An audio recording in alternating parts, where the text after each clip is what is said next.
man. Sit down, man. Sit down, man. Oh, that one's so legendary. Oh, shout out to Scottish people, bro. Scottish patter. It's the Scottish best. memes.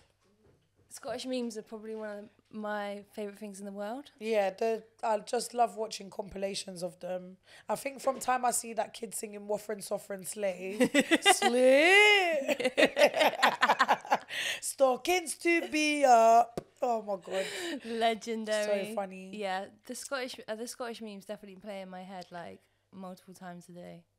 Yeah, I think the Scottish have just got like, I think like Scottish and Scousers, for me, have the best banter. All the meme pages from like Liverpool and Scotland are the best, I think. Yeah, no, I 100% agree. Anyway, welcome back. Welcome back. Episode 9 of Pokes and Jokes. Yeah, we're here with Meggie, Mildred and Reggie. Yeah, Reggie's pootling about somewhere. Yeah, he's being the runner today. Yeah. Playing behind the camera, not in front. Trying to get him on screen, but he's more of a BTS kind of guy. He is, yeah.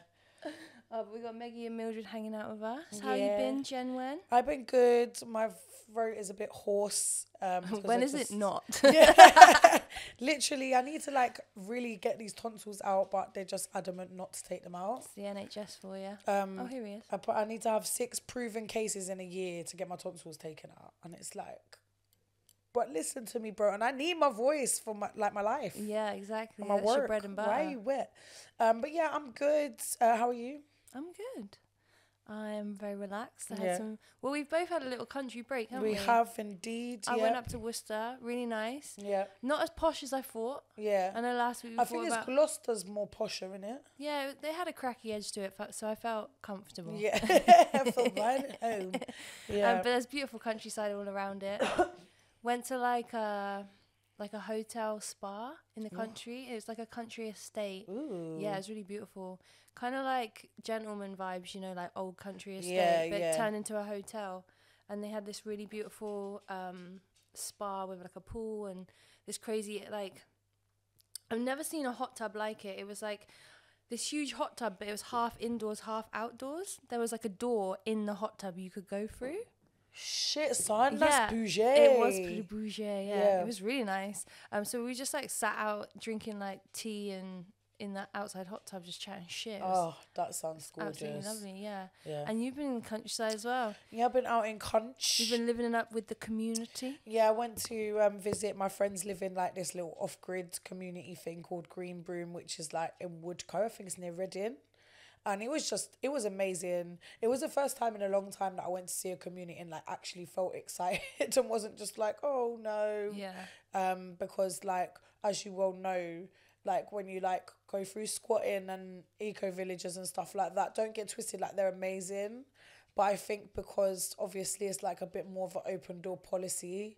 So you just don't really know who you're going to be bunkering down with, do you know what I mean? Yeah, I think that's where it gets really tough with those open door communities, because like the utopian dream is a really beautiful concept, but like you need infrastructure. Absolutely. That's the thing, is like I'm all for like utopian dreams and like communities and stuff like that, but I think like we have services for a reason. Obviously I'm not talking like police and stuff like that, but like mental health teams and counsellors and, you know, like medication and stuff like that. And I think I'm all for like radical inclusivity, but I also think that like you need to feel safe, and also like not even just physically safe, but like mentally safe as well, because I know that there's been times where I've been in these communities and there's been like quite deranged characters about, and it like really fucks with your mental health. Yeah, I think free living as well, it's always gonna free living and open door policy is also always gonna attract like maybe people with mental health issues, people with addiction issues, and that sort of thing, when there isn't, like you said, infrastructure in place to help these people. Being around people with addiction and severe mental health issues all day, every day, takes its toll on you. It fucking rubs off on you, man. It really does. It takes its toll on you. And because I think it's like really hard to build the community that you want to build when there's like, you know, you're getting sidetracked dealing with people's mental health and addiction issues. And like I'm very much a person that like I believe like people need to be helped. We do need more services. The reason people are even like going to the fringes of society is because they are discriminated against and they are not being helped. But at the same time, I'm not a trained mental health professional. I don't know how to deal with people in these situations. Yeah, I'm not equipped for that. So it was really nice because it was like, so if you want to get into the community, you have to have like a proposal, which is either like a business that you want to do, because it's like a farm, like they grow like vegetables, they've got like chickens and ducks and stuff like that, and they've got a farm shop. So you need to come up with a proposal for like either a business idea that you want to do, or like if it doesn't need to necessarily be like monetary. It's just like, how are you going to contribute to the greater good of this community, which I think is fucking awesome. And I think it's such a good way of like vetting things, because you might not be like business minded or like physically able per se, you know, like if you've got like a disability or whatever, but you can still be included. You just have to not be a fuckwit and have to actually be wanting to contribute to the community, you know, which I just thought was absolutely amazing. And it was just nice because like they've got like these massive polytunnels and they're like growing like loads of really cool vegetables, like stuff I've never heard of, herbs and stuff like that. My mate's making moonshine and like making like beetroot wine and wine out of all this stuff, and like they're proper like on job, do you know what I mean? And like, I don't know, it felt a bit Amish because they like, you have to like grind your own coffee and like everything you have to do, but like proper Amish, with the hand grinders, you know, and going like fetch water and shit. But it was nice because like, especially, you know, like we're city girls. Yeah, we get very accustomed.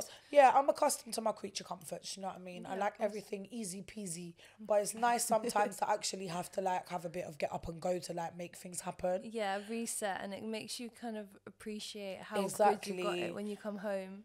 And you just bust open the pure grounds. Yeah, trust me, because even like I think on the Sunday or something, like I woke up and I was so hungry and I was just like, oh my God, I would love a Deliveroo. But then like obviously as well, because you know people are like quite political and stuff like that. Yeah, so you don't want to be delivering McDonald's to the little to the Pizza Hut. Yeah, you guys are alright with this, because the thing is everybody's cool like with you eating meat and stuff, because like actually a lot of the people there eat roadkill. Okay. Which I thought like so initially I was like, ew. But then, but then like actually when they explained it a bit more and when like I understood the thought process, I was like, oh, actually that's like really amazing. I'm so judgmental.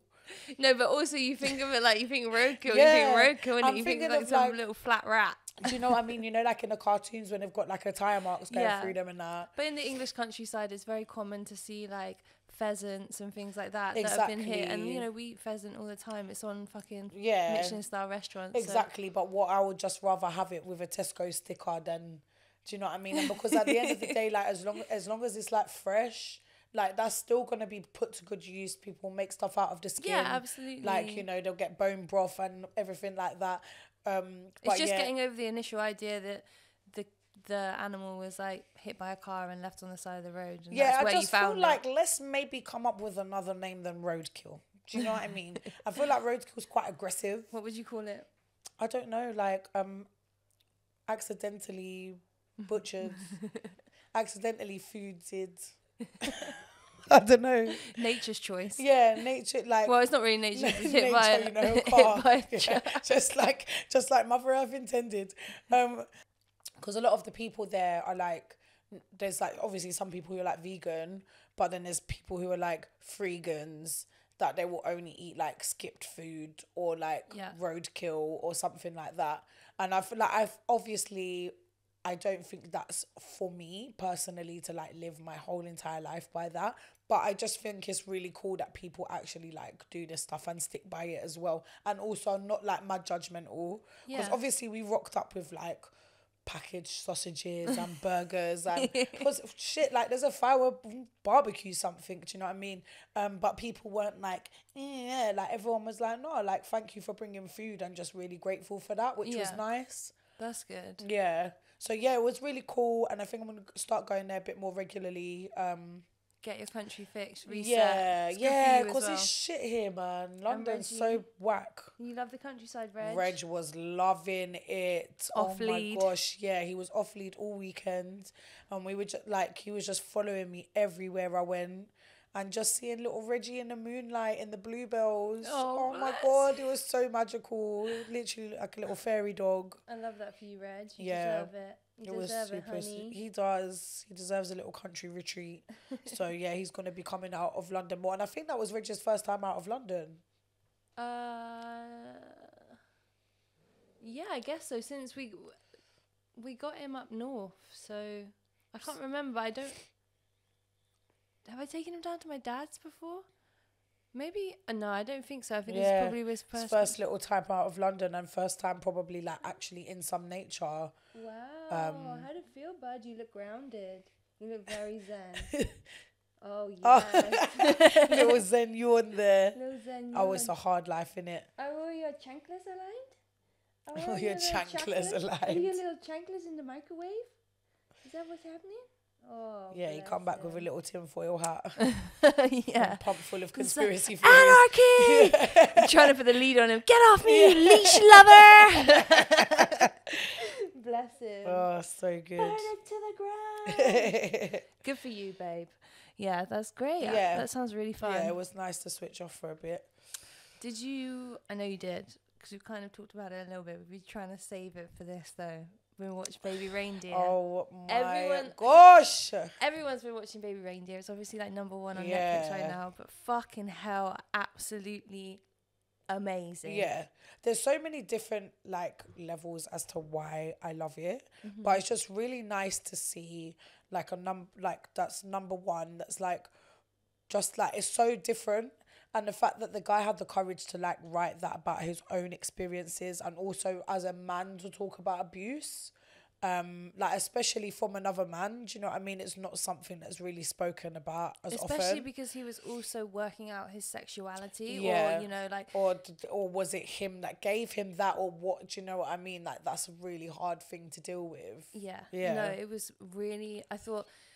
aesthetically, the way it was filmed, the whole, like, I don't know what you call it, cinematography of it, like, absolutely beautiful. Like, and I don't know what it is about, like, some of those, like, British TV, film, drama, comedy things, they just, the way it looks just encapsulates, like, the way it feels to be 100%, here. 100%. Do you know what I'm saying? Yeah, I definitely agree with that. So the way it looked and the way it was shot was just another layer of like, wow. Yeah, it was just so like authentic. The like you say, it's so true. Like they proper managed to capture the feeling of like what it like when you look around, things look like that. Yeah. Well, and even just like the colouring and the tone, and like, but just like the tones of it, and like aesthetically when you look at it, it's like it encapsulated the mood of what it feels like to like be here day to day. Yeah, 100%. And like you said about just him, like the way he told his story was just very brutally honest, and it didn't paint him in a great light. No. In a lot of it, you know, I feel like, and there wasn't this like bad guy, good guy kind of thing where it's like, here's the villain and here's the victim, you know. You empathize with Martha loads. Like I had so much empathy for her. 100%. But then also he was telling his story of like the fact that he was so kind of intertwined in this kind of sick, unhealthy relationship that they were having, was because it was like he had empathy for her at the end of the day. You know, well, that's how it started. He had empathy for her. He gave her a cup of tea. Yeah. I think it was like one thing that I really enjoyed that I highlighted was just that there is no perfect victim. No. And like, because I think it's so easy, like in society, for like, oh, this thing happened to you. So like, you know, it's very black and white that, you know, you got raped and then you stopped speaking to your abuser and you went straight to the police and blah, blah, blah. And it's like, things are more, not so black and white. It's a lot more complicated. Getting abused by someone fucks with you on a lot of different levels. Like, it's not so, because oftentimes, like, especially if it's something that's like a disparity of power, like this person had something over him, something that he really wanted. And like, you'd love, because I'm sure you've had similar situations, like I know I have when I've been experiencing abuse or anything like that, where in my head I'm like, just get up and leave, just walk away, stop talking to this person. But that's not what's happened. Like, you have gone back And that's something that gets thrown back in your face a lot, I think, when you are a victim of something like this. Yeah, why would you go back? Because people You must have wanted it, yeah. People I feel who haven't been through experiences like that don't understand, like, especially when there's grooming involved, like there is in Baby Reindeer, like, you don't understand, like, the levels of mental fuckery that you basically get indoctrinated into. 100%. You know, you get brainwashed to a certain degree, and, like, what I found really, like, I just felt like, wow, was how he was so honest about, you know, how he dealt with the abuse afterwards, you know, because it isn't just linear, like you said, where you go to the police, you report it, you get therapy and you sort yourself out. Like, everyone deals with abuse, especially sexual abuse. It can fuck with your head so much. Like, it makes you question everything. And, like, I think a lot of people can relate to the bit where he was going out and putting himself into kind of similar situations, like, than the rape, and almost putting himself in situations where he could be raped again, or could be something really bad could potentially happen to him, because it's like, it's almost a process of, like, trying to work for, like, the way I took it was like, this is a process of him trying to work out what's happened to him, trying to work out why me, and also, like, almost if I put myself in this situation, I'm in control. Yeah, even though I'm letting it happen to me. Taking back the control of, like, okay, well, you did that and I didn't want that, but now it's happened, and so what? Because now I'm in control of it happening 100%. And I think as well, it's like getting abused sexually like that.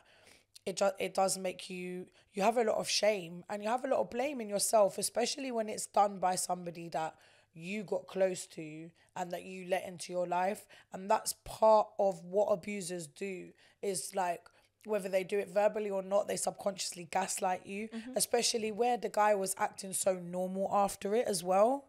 Because that's another thing that I've encountered myself, of, like, people doing fucked up shit to you but acting as if it's totally normal, back to business. Well, that's gaslighting, right? Yeah, exactly, because it just makes you think, was that okay? I didn't feel okay with it, but but you're getting up now making a cup of tea like nothing's happened. Yeah, so I guess it must have, like, maybe I'm just overreacting about it, and maybe it was actually fine. Maybe I gave him signals that I was okay with that.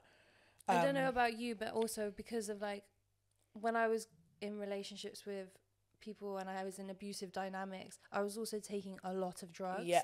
So this is also, like, a parallel to Baby Reindeer, because he was getting groomed by this guy, but ultimately he was trying to please him and appease him because he wanted to impress him and get into comedy and writing, or, you know, infiltrate. Yeah. So he kind of would do drugs with him, because basically do whatever he said. Yeah, because he wanted to, and especially because he, like, kept on cementing as well. They trusted me and they did what I said, and that's how they. So regardless of even if you're consenting to taking these drugs or not, it's like that is being like, this person is using that as a tool to confuse you, disassociate you, make you become more zombie-like, malleable, whatever it is, you know, because he was taking some fucked up drugs as well, like GHB and MDMA. It's just like, well, that is like a date rape combination, innit? Yeah, literally. And then the acid thing as well, like, that was too much. Really unnerved me, to be honest with you, with the acid thing of, like, you know, like, he's trying to mind control you, because that is, like, what they did in the acid tests and stuff like that. But also, like, that epiphany during that acid trip was, like, reality. Yeah. It's like, he is trying to mind control you. Like, he's trying to use drugs and manipulate the vulnerable space you're in, because he wants something that you can provide. Yeah. So it's like, it was like mind control, you 100%. And there was that moment where he was like, oh, fuck, I've got to get out of here. And then he starts doing some weird dance. That dancing, and when he's like, I'm like a phoenix. And, like... And I know that, like, obviously these are real life things that have happened. Obviously, he's not called Donnie in real life. No, it's Richard Gadd. Yeah. So, obviously, like, when Richard wrote this, I'm sure there are a lot of elements that had to be rewritten for TV, but I'm sure the bulk of it is true to what actually his experience was. But some of the things that happened in it were just so fucking weird. It made me think like, this definitely happened. Yeah, that's it. Because I think like obviously there was a lot of stuff that would have been embellished, and I guess because he is trying to protect people's identities, it's not gonna be exactly the same. Fuck that guy's identity. Trust me, I'm like, spill the tea, sis, because he's still out there and people are getting into these professions. But of course, it's everybody's business as to how comfortable they feel. But there was stuff where I'm like, that is, like you say, definitely an experience that happened. And also, the thing is, like, I've seen fucking shit like that happening, like, in the New Age hippie community circles of, like, people using spiritualism and stuff like that. Babe. Not just the hippie fucking squatting community, tattooing, I've seen it in. Anywhere that there's anything, like, esoteric or anything like that, like, you will find people who are, like, massively using those things as a way to try and mind control vulnerable people or people who, like, aspire to be like them or whatever. And 9 times out of 10 it is through the use of drugs as well to scatter your brain. Yeah, but it's also like, if you look at like cults and shit like that, it's very similar to that kind of like cult mentality of trying to indoctrinate people into cults. You know what I'm saying? Like, they would use drugs and all this kind of like mind control and it's like stripping you down to like your lowest form and then building you back up in to their image of what they want and how they want you to feel about yourself. And I think because it was so creepy to me, like seeing like when he's like saying spiritualist and blah blah blah, because I'm just like, I'm thinking about like all the times. I'm a spiritualist, polyamorous, blah blah blah. I was like, trigger. Fucking like kooky crazy pervert. Yeah, literally. Because like when I was in Thailand for like this amazing like beach party thing, I was like with a lot of like Burning Man people and like all that chat. Obviously, I'm not saying that everybody who's like a spiritualist is a wrong one. Do you know what I mean? Of course not. There's a lot of amazing people in that community. But I do find like there were so many situations with men where I saw like women and younger girls were definitely too fucked up. Yeah. And you're like, oh, I'm a shaman and I'm this and I'm that. And like... Well, that's the thing, isn't it? It's like certain subcultures, the majority... And it's like with everything, there's always... Anywhere you go, you're going to find some bad eggs. Yeah. But, like, in certain subcultures, especially, like, creative and esoteric and spiritualist, like, pockets of people, it is just a perfect environment for a predator to adopt this kind of, like, shaman, godlike, guru, life-saving, a persona, and then prey on vulnerable people to get whatever they want. Because it attracts vulnerable people, like a lot of people, because it's something that you get into because you're questioning a lot of things. And you're looking for a deeper connection, whether that be to like earth, people, yourself, whatever. So it's like a very easy environment. Anywhere where people become their most vulnerable selves, even if it only be for a couple of hours during the appointment, whether it be a tattoo appointment or whether it be like joining a community and spending like all of your time in that community, there is still room for this kind of behavior to operate, unfortunately. And because I think like, first of all, I don't trust no motherfucker that calls themselves a fucking shaman. Of course. Personally. Especially if you're a fucking white man. Especially if you're a white man, please, stop. Drop the act. Drop it, please. Don't get me started, because I'm going to make some people really upset. Trust but me, I can't even, don't even fucking get me started. Like, if you are a white man and you're calling yourself a shaman because you went to fucking Peru one time and took ayahuasca, you need to fucking quit it. Ain't even done that, bro. Yeah. I know artists in tattooing, right? And obviously we can't say who they are, but like when you said that, it really fucking triggered me, because like this whole conversation of like, especially like straight white dudes using like these like sacred spaces and practices as a way to manipulate women and young women, and sometimes even girls, into like their sexually illicit fantasies. Like I've been around that shit. Exactly. I grew up in that shit. Yeah. Do you know what I'm saying? Especially in tattooing. And there was this group of men that I came up around in tattooing when I was in my early 20s, and they were all very much into, that spiritualism and, you know, asking if I want a fucking yoni massage Yeah. and shit like that. Fingering. Them types. Yeah. Asking But if they you wanna would get be fingered. like, there's these like fucking big, heavily tattooed like white men from fucking like Nottingham or some shit. Do you know what I mean? Yeah. Saying like, yeah, I'm a shaman. I feel everyone's pain. I'm a tattooer. I'm a shaman. I was put on this earth to heal. I was like, no, you're not, bruv. You sniff speed for 18 hours a day and tattoo. Yeah. And spout off this mad shit. That you saw in a fucking YouTube video you know that was made by another white guy in a fucking basement. While there's some weird like prolapsed anal porn playing in the background on Yeah, their yeah. fucking laptop while they're tattooing. Yeah. And some horrible like Yeah. eucalyptus and sage burning in the air that's so thick I can't even see or breathe. Well, it's that thing in it. It's like, are you a shaman or are you addicted to ketamine? You're addicted to ketamine. Yeah, I think you've done way too much fucking ketamine. You need to stop smoking so much DMT. You need to actually just evaluate. Because for me, like, names like shaman and stuff like that, they're given by other people. And it's not something you call I don't yourself. think they're given to people in Western society. Hell no. Like, they're it's not. It's not a Western word anyway. No. And, like, it's not for us. No, and the thing is, it's like, there's a reason why people are shamans, and that's because in their communities they need to be protected. They need to know about the world around them. They need to know about plant medicines and stuff like that, because if you're in the jungle, they're also brought up there. Do you know what I mean? Yeah. This is where we need Aurora to come in, because she's Colombian and she knows so much about this. But yeah, like like in the UK, yeah. But please tell me why you need to be a shaman in the UK. Why? Why do you don't need to be a medicine man?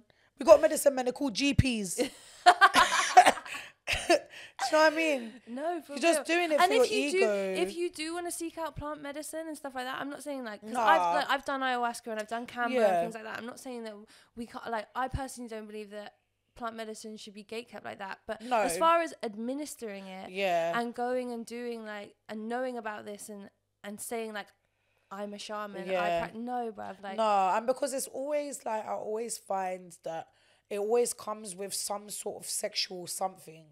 I think it's a lot of the time, if it's like, in my experience, if it's like a white straight man telling me that he's a shaman and he's going to heal me and all this shit, like, you know, it is always leads down to like, you're leading me down this path to get me to a place where I become like completely vulnerable to you. And then why do you want me to come vulnerable to you? Because it boils down to your sexual gains. It's always sexual. It's power, sex. And like, because they always try, somehow boils down to, in some way you need to give them your body, that, oh well, in order for me to unlock this sexual trauma you've got, I need to have sex with you. And it's like, bro, just do the normal thing and go to a bar, talk to a woman normally. Like, I don't understand why it has to be all this, like, psychosexual power game. It's the same in tattooing. Maybe not with, like, obviously those worlds collide, because I've definitely been around, like, tattooers who use that whole, like, spiritual to conflate, ideology to kind of, like, you know, help make them seem more like soft and approachable. And more like, you know, this is all like, But the spiritual stuff aside, that shit in tattooing it happens so much as well, you know, just because of the power dynamics and like, and the whole, like, a lot of men in tattooing do think that they can barter themselves for sex, or like, it's drop me out, bruv. I'm so over it. But unfortunately, like, I'm so over it because I fucking lived it for the past like 15 years.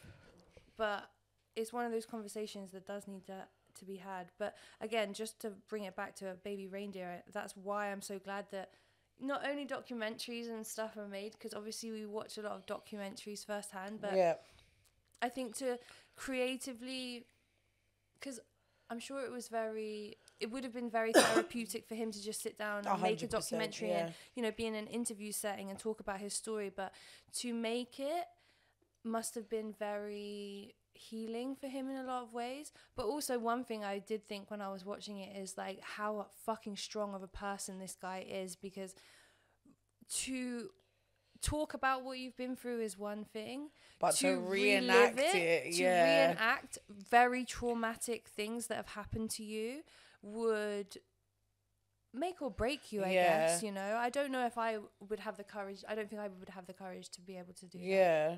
I think, yeah, like to actually first of all, to even write that show, to even put all of those horrible things that happen to you to paper and put it in a way that, you know, it is funny, it is harrowing, it is real, it's honest, like all of those things, to like put it in a way where it's actually accessible for people, where it's not just harrowing for an hour. Yeah. Like to where it's actually... He definitely had to have the comic relief in there. Yeah. I think obviously for the audience, but just for himself. Yeah. Like, you know, because if you're not laughing on set, like you're just going to be falling into well, a the hole. thing is, like when you start, because obviously like when I study performing arts and stuff, like if you're going to get into drama school, you have to like perform 2 monologues.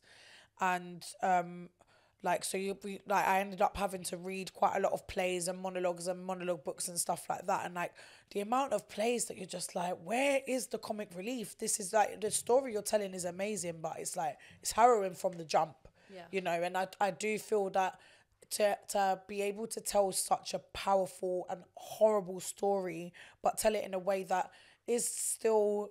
it is still funny, and you do still have the light in it. Like that's it. He's an amazing writer, as well as an amazing performer. And I must say as well, like that new act competition that he was in gave me fucking PTSD.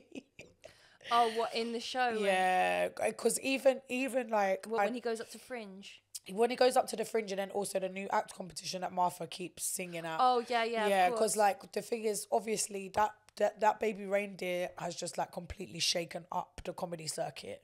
Because I like know quite a few people in the Scottish circuit, and there's like so many people that used to gig with Richards. So it's also quite a close story for us, because it really showed just the schlep of being a new act, and also like just like him doing it for 5 years and not really getting anywhere. Like I just feel like it was also kind of nice as well to have that side of things told, because people always see comedians like on telly and stuff like that, and it's actually a really hard fucking graft. And like for him to have gone through all of that shit and still be at the fucking new act competition with the freaking mink on his head, I was like, more props to you, bro. Like, yeah, really, more props to you. But yeah, it was very, very relatable in lots of ways. And yeah, I guess it is that question, as well as like, how badly do you want it, that you're willing to put yourself in these precarious situations just to have a shot at, you know, being on TV or whatever else. You know, it does make you question, oh God.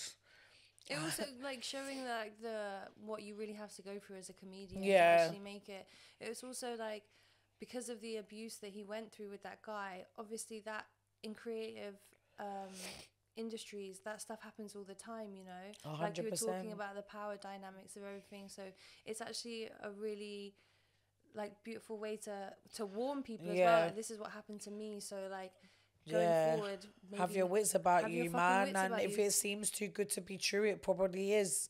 If somebody's taken a liking to you and have not really seen your work before, just, you know, do question it, because these people, especially when it comes to like older people in creative fields, they've been around for a minute. They can smell naivety and greenness. Do you know what I mean? They know when you're fresh. So it's just keeping and your desperate as well. Yeah. We're all desperate to get where we want to be. Of course, yeah. But also just like, I think that, what's her name? Jessica... something. Anyway, Jessica, who plays Martha. Oh my God, she's incredible. Like, so funny and insane and just brilliant. You know, she could play any role. She could do a comedy, like she could do a comedy film. She could do something like really harrowing. She could be the next bitch from Misery. Do you know what I mean? You know, because she is so good, and you really like. I think it's a testament to her and Richard, like how just.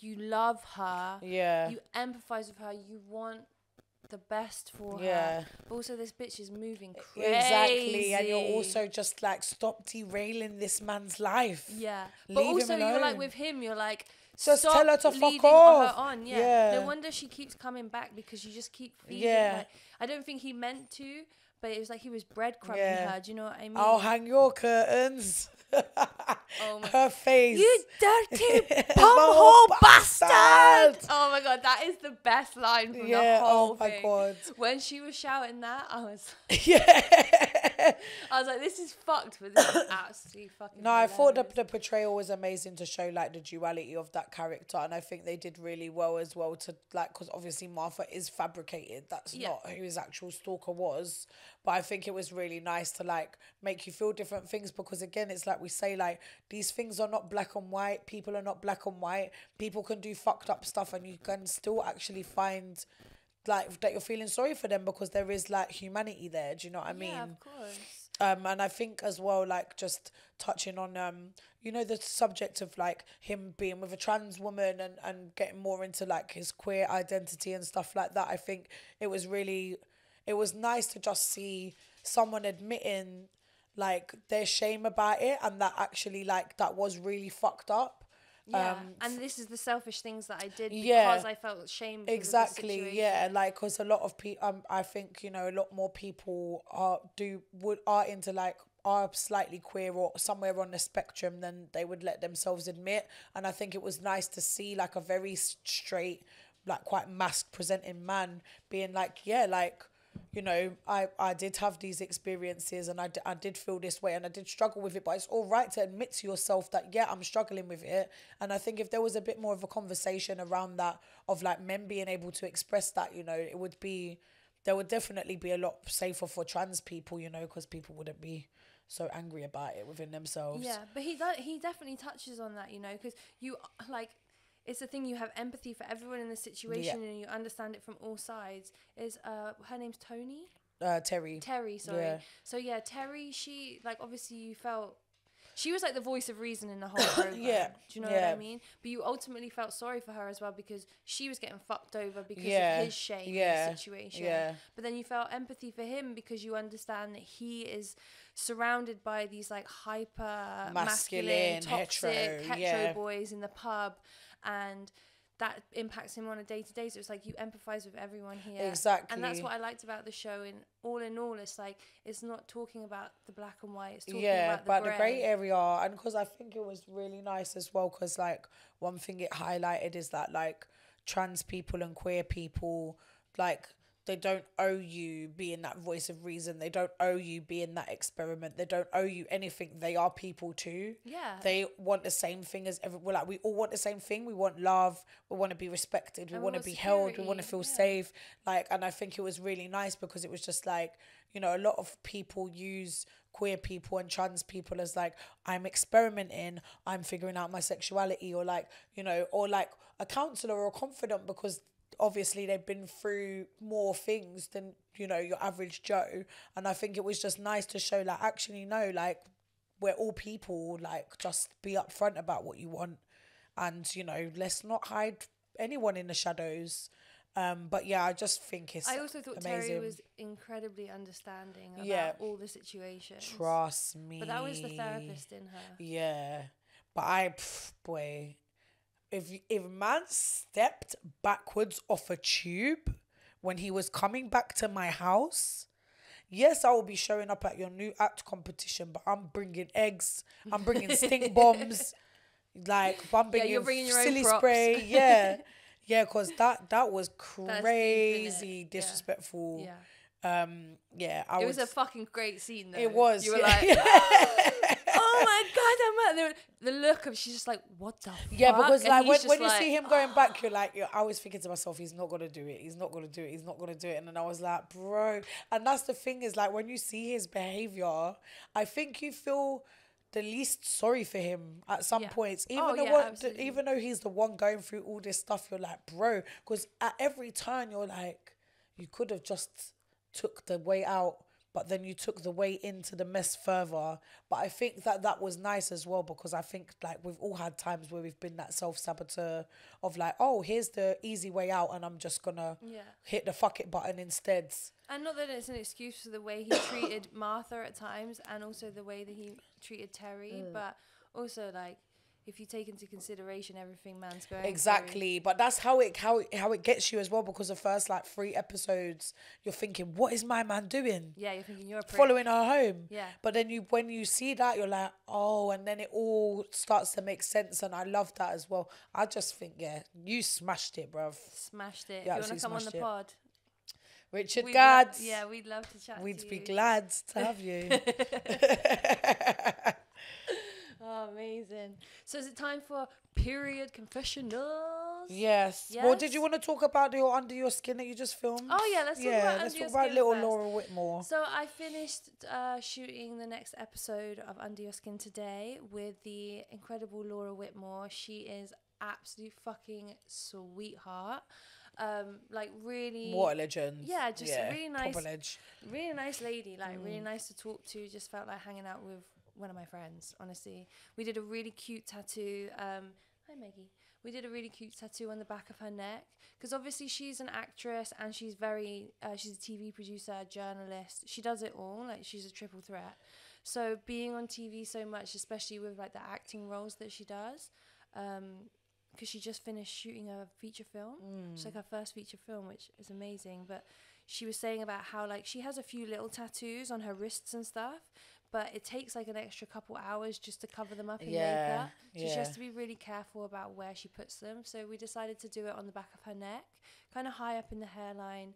Really sweet little crescent moon with her daughter's it was gorgeous. middle name. Oh, yeah. So her daughter's middle name is Ray, but the Irish way. Like A-E. R-E.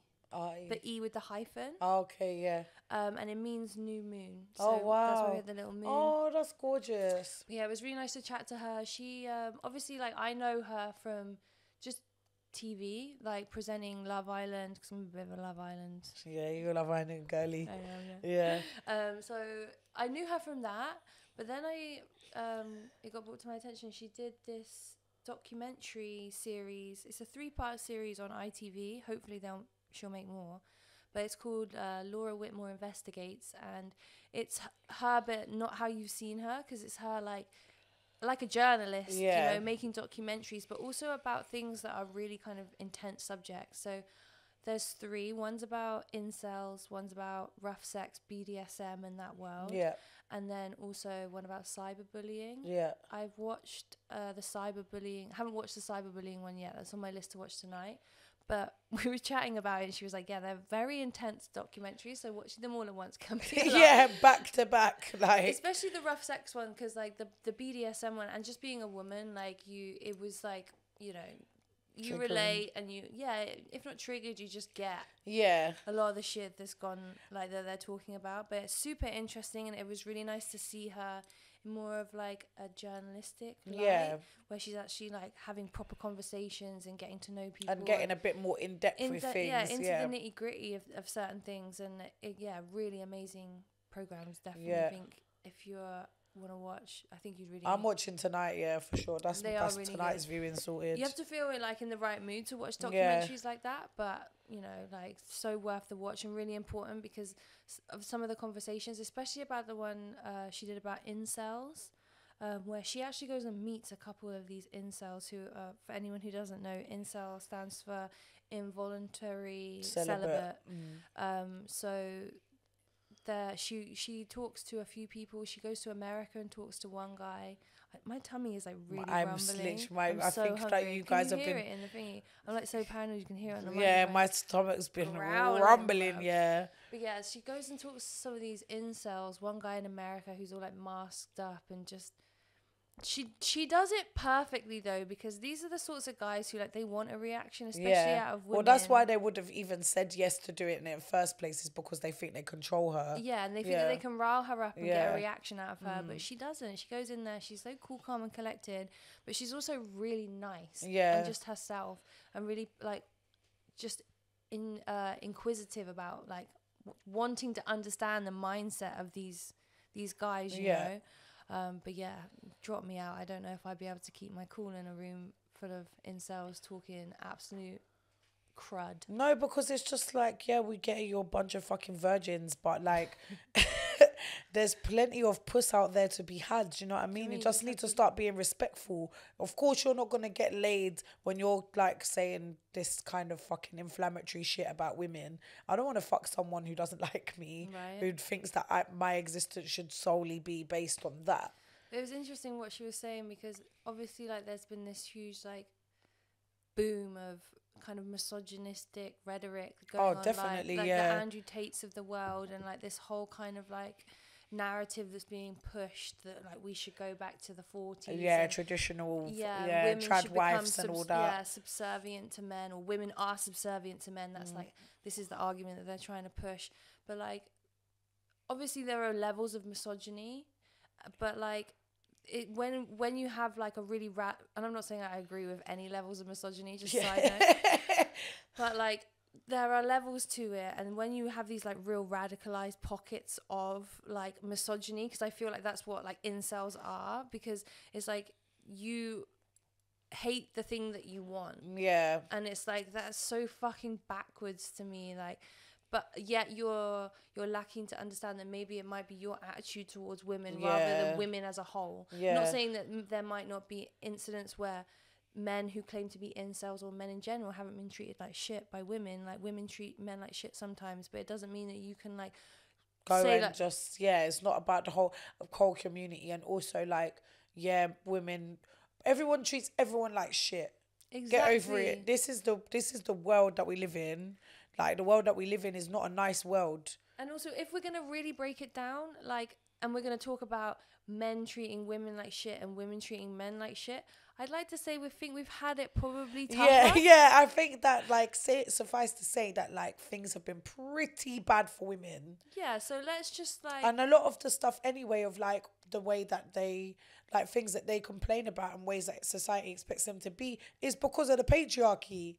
It's not because of us. Do you know what I'm saying? Like, we all of us have societal standards that get held upon us. All of us feel like shit about the way we look. This is like the name of the industries. Do you know what I mean? This is capitalism, baby, patriarchal capitalism. And I just think, like, if you're just like not going to put any effort into yourself, of like, not to say that you need to be muscly and everything like that, but like, you know, just like a bit of self-pride. It's got nothing to do with that. Yeah. As long as you got good hygiene and you're respectful to the people around you. Then you'll be fine. You'll meet someone. With girls. Do you know what I'm saying? You just need to have a little bit of pride in yourself, and also just communicate in a normal way. Because what was I watching? I watched one documentary about incels. I can't remember who was doing it. And they took this guy out to like a pub, like this incel guy. And like, even the way he was like, there was a woman behind him, and they were like, oh, do you want to try and like speak to a woman? It might have been Louis Theroux, actually. Do you want to like speak to a woman? And so he went up to her and was like, obviously like purposefully being more weird, like going up to her and being like, but that's what I think these kind of like these radicalized incels are. It's like they've gone past the point of return where it's like, you don't like women. It's like you feel so You've talked yourself into hating women so much, and then you've gone online and found people who validate that, and you all agree with each other. Yeah. And it's like, now you've gone from the opposite of like wanting to be with a woman to now hating women, alienating them, and alienating yourself, because you I think especially in the documentary with Laura Whitmore, when she speaks to these incels, a lot of the shit they're saying is literally just for shock value. Yeah. Well, this is it. It's like you don't actually believe what you're saying. A lot of it comes from like the 4chan thing of just like troll. That? You know, 4chan. It was like a forum website. Okay. It's how Anonymous got started. Okay. Loads of like internet subculture things come from 4chan. Obviously, like, it started out as like a wonderful community. Then, of course, like, it's where like a lot of the alt-right started and stuff like that. But it was like essentially a lot of 4chaners are just like mega trolls.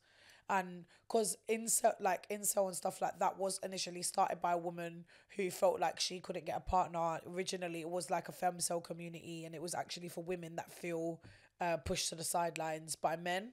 But it wasn't like an inflammatory thing. It wasn't like anger. It was just sort of like a way for like lonely women to connect and sort of speak about ways that they don't feel like they fit societal standards. And then, of course, men got involved, and now it is what it is today. A lot of it does come from 4chan, and that whole mentality on 4chan is just like the next extreme to the next extreme to the next extreme of like, what's the next prank we can pull on, like get people's houses swatted, put people's addresses online. Oh, I hate yeah, that shit. all of that kind of thing. So that's where a lot of this comes from, of like, oh yeah, we're gonna prank. It's like, no, don't prank. Go out and get some pussy, G. The fuck you doing, man? Go out and get some therapy, and then you might be able to get some pussy. But yeah, all in all, I thought that episode was really, really nice. I think it's going to be amazing. Laura Whitmore seemed like an absolute fucking legend. She really is. Super nice. Such a nice woman. Really, really nice, yeah. And apparently her husband, Ian, is, because he's a comedian as well. Yeah. And she was talking today, because we were talking about Baby Reindeer. We were talking about it all, but yeah. she was saying how her husband, Ian, he has done like Fringe, and he's come up in all of that, so he knows how it is to be a comedian. Yeah. But he wants to come and get tatted as well. So oh, that'll be a good episode. yeah, I would really like cute. to chat to him as well. It'd be cool. Be really nice. So, period confessional, brought to you by our lovely sponsor, Daye. Big up, Daye. Big up, Daye. And so yeah, so we've got sent. We've asked for your story. Somebody sent in a lovely story, which Grace hasn't heard because we thought it'd be funny to get Grace's authentic reaction. Again, if anybody wants to send anything in, please do. We love to hear from you guys, and I think the period confessionals is really funny. So, We ready. I recently met a really wonderful gentleman and fell in love, and went through all the crazy, passionate, sappy stuff that young lovers generally go through.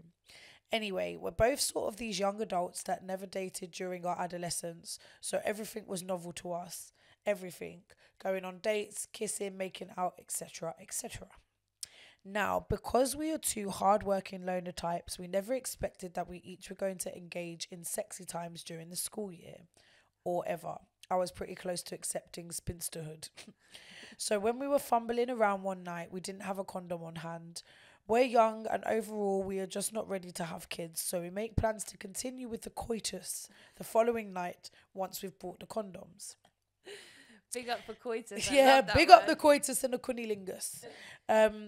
Next day comes, I am excited, like all day, hormones raging, I'm ready. I've shaved everything that needed to be shaved, moisturized. I finish classes and go over to his house, which is a trek because we live about an hour away from each other. I am on a mission that day. Once I'm there, we watch a movie, cuddle, bit of Netflix and chill, and I go to the washroom to freshen up. Lo and behold, I see I have some spotting on my panties. Ha! Great. My periods have always been really irregular. Our GP says it's all normal, so I never really know when they're going to start. So I'm sitting on the toilet with the man outside in his bedroom with a raging hard-on, and I'm staring at these bloody panties. No, I did not come all this way not to lose my virginity. It had just started, so it wasn't a lot of blood. I made my decision.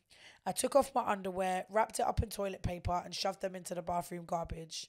I washed my crotch, flushed the toilet, said a prayer, and got out of the bathroom to engage in some sex. I never told him. Later, he tells me he saw me bleeding and was worried that he'd accidentally killed me with his peen. Does it actually say peen? It says peen, yeah. Oh my god. This is the audacity of men, that you think your dick killed me. Please. Take a lot more than that, sunshine. So context here, right? They're both virgins. Yeah. Okay. So they're both like teenage virgins. I don't know if they're teenagers or like young adults, but I think they Are like. they religious? I'm getting maybe a religious. I was getting a vibe. kind of a religious vibe from it as well. I feel like maybe Well, she this. said a prayer. Yeah, I feel like this person is. She said a prayer. My powers of deduction. She said as well. She was saying panties and stuff. So I'm guessing you guys are American. Maybe. Yeah. So I think it sounds like in school they kind of abstained from that, and then. Well, at the end of the day, it didn't stop or interfere with the coitus. Yeah. It was only an afterthought. And obviously, wait. If he saw the blood while they were having sex, He just cracked on. he just cracked on. He was like, I've been waiting He for was this like, day. Nothing's yeah. gonna stop me. He even was if like, she well, is dying. she's still warm. Oh, Meggie.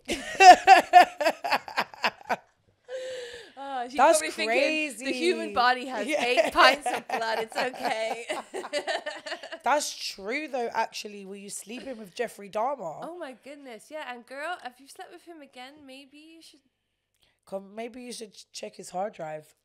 Because if he was worried that he killed you. I'm going to go into just the naivety of the situation and also the excitement of it being the first time. Maybe being overwhelmed and also maybe thinking this is just what happens. Maybe it was... maybe, he thought, is she dying? And maybe she wasn't giving off that I'm dying vibe. Maybe she was that I'm alive vibe. Yeah. Well, I would hope that, like, she would be making noises that you would know she's not dead. Yeah, but it also makes me think that if this is the first time and they haven't, Yeah, and maybe don't have much sex education as well. Maybe as well, because she came in her period, there was some shyness. I don't know. We don't know. She didn't embellish on that. She could have been singing like Whitney Houston. Yeah. I must say, the way that she wrote that was really beautiful. Incredible. I the writing skills. Yeah, you really painted the picture. We got the. I feel like I want you to go and have more awkward sexual experiences just so you can write us back and tell us about him. And the delivery on your part, Jen, absolutely exquisite. Mate, I'm a thespian at heart. You are, darling. Oh, hello. Hello, little kissy boy. I know, all the dogs are suddenly really interested in us. Oh, look, Mildred's jealous. Oh, jealous girl, jealous girl. Mildred, did you forget that I'm your mom? Sorry, excuse me. Yeah, thank you so much for sending that in. That's just a fucking brilliant story, I think. Also just, I guess it's like nice to think about like when sex was all new and stuff like that, and like just also how much... Oh my God, I have an embarrassing story. Yay, finally, go on. Yeah, so I was probably, 17? And when I was young, I was really into skater boys. Like, skater boys were just my kryptonite when I was young, do you know what I mean? Same, yeah. So there was this, in Bristol, there was this, house of boys, and they were all, BMXers and skaters. The house of boys. Yeah, and don't be fooled, I fucked a few of them. Oh, yeah, no, you've got to make the rounds, innit? Yeah, of course, I was young. But I remember I had sex with this guy, and we had sex, and he, I don't know, probably went downstairs. Shh, I'm telling my story, man. He went downstairs to, I don't know, hang out with his mates. Hey! They're really fucking with my story. So yeah, I'm 17. I'm getting with this skater boy. And obviously these are the cool boys as well, do you know what I mean? Oh yeah, skater, BMXers, the cool graphing, gang. yeah. The cool gang about town. Yeah. So also I'm 17 and all I want to do is impress, and I don't want, you don't want to go through these embarrassing things. But anyway, we had sex, I remember, and then he went downstairs to go and chat to his mates or whatever 18-year-old boys do. Yeah. Definitely ain't hanging out in the bed chatting. Yeah. Talk. Yeah. But I remember I was in his bed, and I come on my period during sex. Oh God. And there was we're gonna get quite graphic now. So there was quite a lot, but it hadn't left my body yet. Yeah. You know what I'm saying? So it hadn't touched sheet. So Yeah. I was like, if I get out the bed, I am gonna drip blood everywhere. I'm gonna explode. So I'm in a debacle. Yeah. Right? So I'm looking around and there's no tissue or anything anywhere. So I was like, oh, fuck. And then he had his drawer next to his bed. Yeah. And I looked in the drawer and there was some fresh socks. Oh God. We only had white socks. So I was like, fuck it. I had Needs must. Yeah, because also I don't want to be I'm in a house full of boys. I'm a teenager. It's embarrassing if I run to the toilet and there's period blood everywhere. I'm gonna be mortified. And especially at that age as well, then you'll get rinsed. Well, I'm 35 now. I hope the men that I'm the houses that I go to, I have a boyfriend, but I'm hoping that any man that I would be with would not be living in a shared house anymore. It's kind of on my list. Well, yeah, I think if you're 40 years old and you're living in a house of skaters, Yeah, this was when we were 18, so Yeah, it was totally yeah, acceptable. yeah. But anyway, I saw the sock. I took my fucking chances. I grabbed this clean white sock and I fucking sort myself out and I clean myself up. Yeah. This thing is fucking a red rag. Yeah. Jam rag. Yeah, I'm like, what do I do with it? Yeah. And also, this was the year where, like, I never had a bag when I was young. Do you know what I mean? I used to put my phone in my pocket and I'd have my little bag of weed and that's all I'd need. Yeah. And my key. Yeah. You know, I didn't have bags and shit. So Yeah. it wasn't like I could, like, put it in my handbag and dispose of it later. Yeah. Fuck. Never had a fucking handbag in my life. Yeah. So I didn't know what to do. So I panicked and I threw it under the bed. Oh no! Don't ever leave evidence at a crime scene. But I took my chances. I thought, this guy's a hoe. So, like, the chances are, like, He's gonna have another ditty in. by the time he finds this bloody sock under his thing, he's gonna think, did I bang my nose when I was fucked up? Is this like, or is he gonna think this is period blood? I don't know if boys are that smart to put it together. Do you know what I mean? Like, obviously, my girl had sex with someone who he thought he'd killed her. Yeah, when she yeah, came on her yeah, period. yeah. So, as far as like teenage boys go, you know, I might have got away with it to this day. Yeah. Oh, what? You didn't hear anything? No, I never heard anything. But I always wondered, did he find it? Did he know it was me? Did he think it was someone else? Did he make the connection that it was period blood? Did he even clean his room? Did he even clean his room? Was it one of those things where the landlord found it when Yeah. switching tenants, right? I just literally love how, like, when you're a woman, you really do have to become MacGyver sometimes. When you just randomly come on your period in like an unideal situation, you do have to just MacGyver it. It's like, right, okay, well, if we got some chewing gum, a piece of sellotape, and an old Rizzler, okay, let's make this work, baby. Let's make this fucking work. Literally, Yeah. you have to. But you know, let me just big up the boys for a minute, because I walked over to Only Here For You the other day, which anyone, Only Here For You is an amazing tattoo shop in Hackney Wick. My friend Elliot owns it. Big up Elliot. Yeah, big up Only Here For You. So I was walking there the other night to go and see everyone, and I came on my period as I was walking there. Yeah. And I was like, fuck. But I didn't really notice until I got there. But good old Elliot at Only Here For You, even though it is It's a a boys' predominantly shop, boys' yeah. shop, he has like everything a girl would need in the bathroom. So he has Oh, like I pads love and tampons. that. And honestly, like, it's the little things, because that really caught me in a good moment, because I was like, I don't have a tampon. I've just come here. I don't want to, like, I will. It's not the biggest deal, but it saves me having to go out and being like, anyone got a tampon? Yeah, You know, I can yeah. just sort myself out and I can get on with my Yeah, life. because it's like, it's no shame or anything like that, but obviously, like, It's efficiency. Yeah, It just exactly. it's just nice. and you also don't want everybody to know that you're on your period sometimes, you know what I mean? And also sometimes it's like, of course we've all had times where we've just had to use tissue, but knowing that there's like products and stuff there, Tissue it's just don't like, get me nowhere though. Yeah. Get me somewhere. If I'm on my period, if it's day 1 and 2 of my period, yeah, then I need heavy tissue duty. is getting me like Yeah. to the cab. and Yeah, then exactly. It'll get it's me definitely home. not getting me home Yeah, walking. yeah, no, for sure, definitely not. I think like it will do in a pinch until you can go and get some sort of sanitary protection. So big up all the boys Yeah. that provide tampons and pads and just period products in general for any people that have a period. So Yeah, because big up I yourself. had a ex-boyfriend who like I think it was like the first encounter I'd ever had with a man who like wasn't like periods, ew.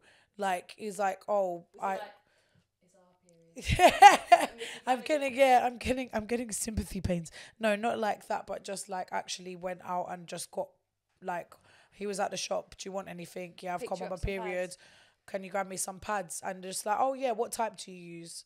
Not like, I Love can't be that. buying these. Like I was like, oh my god, men are like this. That was like the first nice I'd love boy that he'd that I'd even ever ask been. you what you'd need. Yeah, like, exactly. What Are you type? heavy flow, honey, or are you Yeah. just regular right Have now? you got a wide set vagina and a heavy flow? But yeah, big up yourself. All the guys that don't feel weird about women having periods. It's just, it happens. And just one side note, because I saw this the other day on some, it was like, you know, when people go around the street and ask people questions, Yeah. it's like some funny video online.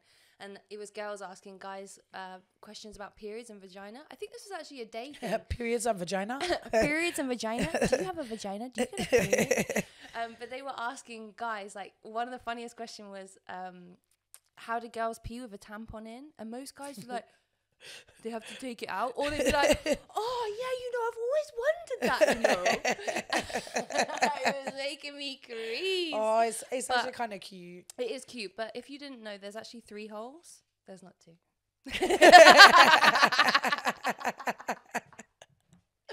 But you know what? Let's try find a clip before we think about those. Let's concentrate on the clitoris before we start going anywhere else. That can be your main point. To round off the period confessional, again, shout out to our sponsor, Daye. Really appreciate them sponsoring us. So again, they're amazing periods company making tampons, CBD tampons, and non-CBD as well, and doing loads of cool stuff for women. We do have a code. If you would like to try it out and see if it works for you, the code is POKES15. So yeah, just a little sneaky discount with that code. Yeah, as well, 15% off. Yeah, so go and give them a try. Yeah, they're great. Okay, it's time for the questions, and the answers. So I have a question for you. Yeah. This question says, Jen, how do you find the bravery to be a comedian? I've had crippling social anxiety my whole life, and standing on a stage and telling jokes to a crowd would be my personal form of hell. I can relate to this question.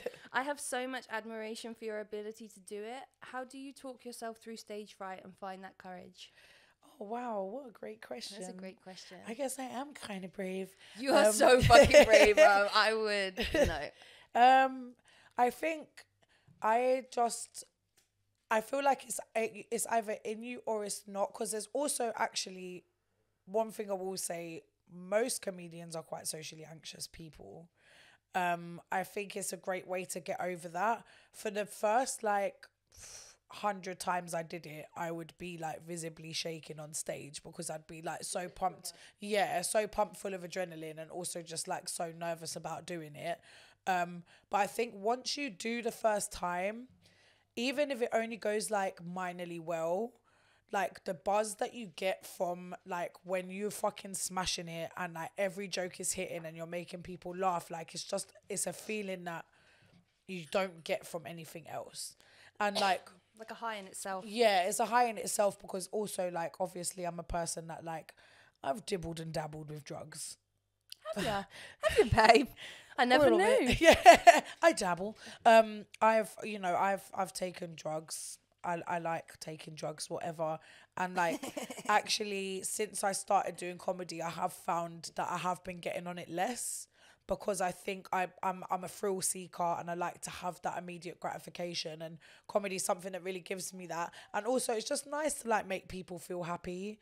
The world's fucking shit. So much shit thing happen, and just being able to give people a bit of respite and comic relief. Yeah, a bit of comic relief, and also talk about issues in a funny way as well. I don't know, it's just something that I personally really enjoy. But I've always been a performer and I'm a massive attention seeker, so it's kind of perfect. You have such a confidence that, like you say, I think you just you either have it or you don't. Yeah. I don't think it's for everyone, but it definitely is for me. I wouldn't even call it bravery. You're personally. Just a fearless bitch. Yeah, I just. You are though. You are a fearless bitch. Yeah, I like chatting shit and I like attention, so it's perfect. Perfect. Right, I've got a question for Grace. Hit me with it. So Grace, I so deeply loved your Needles and Pins series, exploring tattoo and body modification in different cultures around the world. I'm curious if there's any other areas around the world you would continue the series in. I know Africa has deep connections with scarification and skin stretching, and I would love to learn more about it. A lot of documentaries on these things can feel very matter of fact, but your series felt so warm and energetically respectful towards the people you were interacting with, which made me adore it so much. I hope there is more for the future. If not, so much gratitude for what you gave us through Needles and Pins. I rewatch it at least once a year and it evokes such a warm, tingly, excited energy for me. Oh, that's so nice. That's lush. Wow. So Needles and Pins, it was an incredible experience. It definitely molded me as a human being and as a tattooer. And it is definitely something that I would like to do in some form of, in some capacity, again, because I think it was such a good idea, the whole premise of the documentary, because with I've said this a few times in interviews, but like my mum is an artist, right? And she's traveled the world, and she was able to, you know, go and learn and be in certain places and cultures, and that heavily inspired her art, and that also drove her to then, you know, source out all of this imagery and books and knowledge about cultures and body modification, and through that is how I was like exposed to, you know, the different ways that people change their bodies in different cultures, societies, and things like that. So for me to go and explore tattoo culture, which is obviously something I'm massively passionate about, but also to like learn about humans, and the connection that tattooing has to them, and why, you know, why they tattoo, where it came from, especially in these remote cultures around the world. You know, like these are often practices that are heavily intertwined within like everything to do with their culture. You know, it could be a rite of passage, it could be part of puberty, it could be when you've, you know, gone over a certain milestone within your life, like you're rewarded with this, and it's something that their ancestors have practiced. And even just the technique that they use, you know, can be so you know, so personal to them, like no one else practices the way they practice. Because I do hand poke, for example, and hand poke is, you know, tattooing without a machine, but there are so many forms of hand poke. Hand poke, I think, is a really broad term for just like machine-free tattooing, if you like. And what I got to learn was that every culture and every place has its own type of hand poke, and it's always got such a rich history behind it. And I got to learn loads, like when I went to New Zealand and Japan, everywhere that I went, you know, I learned so much about the history of the tattooing from there, and it's definitely sparked my hunger over the years to want to explore more. I would love to, like in the question, I'd love to go to Africa. I'd love, not even just tattooing, like I'd love to just learn and experience about the culture of scarification and body modification over there, because it is so prevalent in some parts of Africa. Obviously Africa as a continent is a huge place, but I think if you're gonna look at anywhere in the world, when you look at like scarification specifically in the realm of body modification, like tribes within Africa throughout the dawn of time have used this as a way to identify each other, and like So, and each tribe could have a completely different reason to do it. Like there may be one tribe where it's like the boys only get cut, and it's like a rite of passage from them turning from boys to men. Then there's others where like women scar themselves heavily to show how strong they are physically and mentally, which makes them more desirable to men, because it shows that they will be strong when it comes to giving birth, and they're more likely to be able to bear more children because they have these huge scars already, which shows that they're tough as fuck, you know.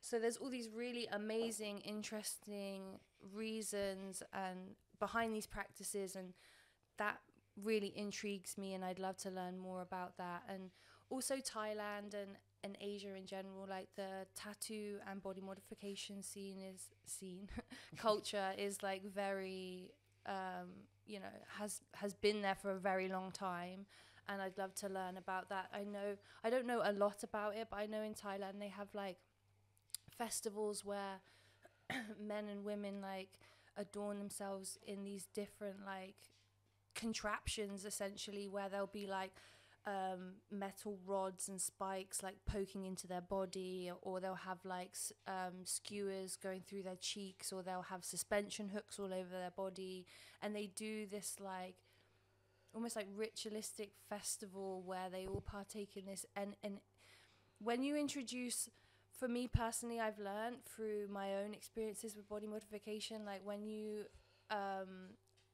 are trying to connect energy together and you bring physical pain as an element to that, it heightens that, especially the collective energy of people if you're doing it as a collective.